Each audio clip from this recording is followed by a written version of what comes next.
Travel along, Catholic pilgrims, as we learn from St. Augustine, Doctor of the Church, while we read his book, Confessions. Hello, Catholic pilgrims. We are going to hear about how St. Augustine has proposed to a young lady in our reading today. Short reading today from Book 6, Chapter 13, on page 129.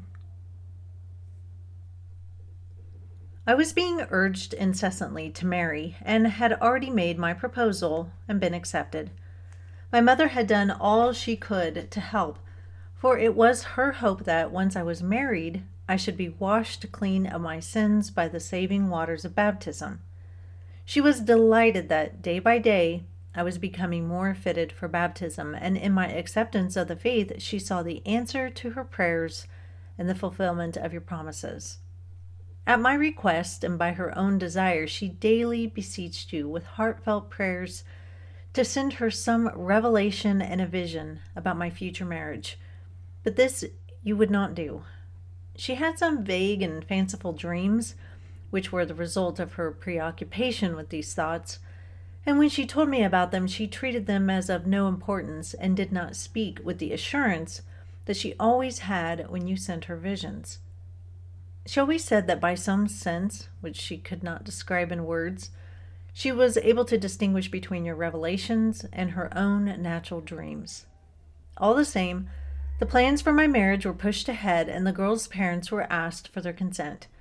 She was nearly 2 years too young for marriage, but I liked her well enough and was content to wait.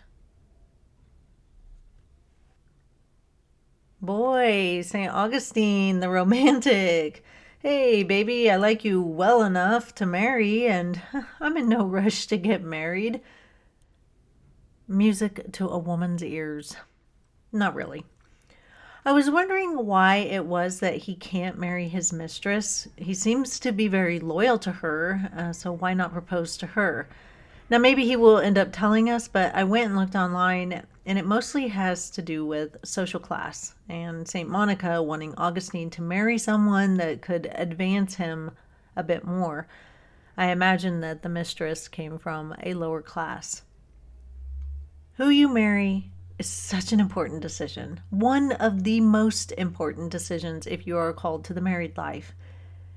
You can't marry for just looks, though being attracted to each other is important. You can't marry someone just to please family members. So many people have been forced into marriages because of pregnancy and the family wanting to quote unquote make it right. You can't marry just to have someone. Settling is not good. You also can't just marry because you think marriage will create a Disney-like romance for you and your spouse. You don't need to marry someone just because you feel obligated to them. I was engaged to a guy before my husband, and I said yes to him just because we had been together for a while. I felt obligated to marry him because of all the years together, but that is not a reason to marry. Marriage is a lifelong commitment to one partner of the opposite sex for the purpose of raising a family. Now, there are couples that struggle to have children, but that should still be the goal going into marriage, is that you want to start a family. Married couples that have, on purpose, decided to be childless just never really seem like a married couple to me, and I've met a lot of them. They just seem perpetually stuck in teenager boyfriend and girlfriend land. I'm not talking about married couples that want to have children but can't. Those couples, because they desire to sacrifice and they desire children, have already shed a lot of selfishness that is required to be shed to really grow up and become a man and a woman. So I'm not talking about them. But I will get off my soapbox for now.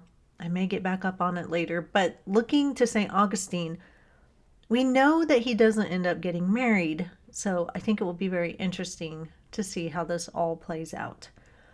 We will stop here for today, Catholic pilgrims. Come back tomorrow for more marriage talk. And until then, live the faith boldly and travel well.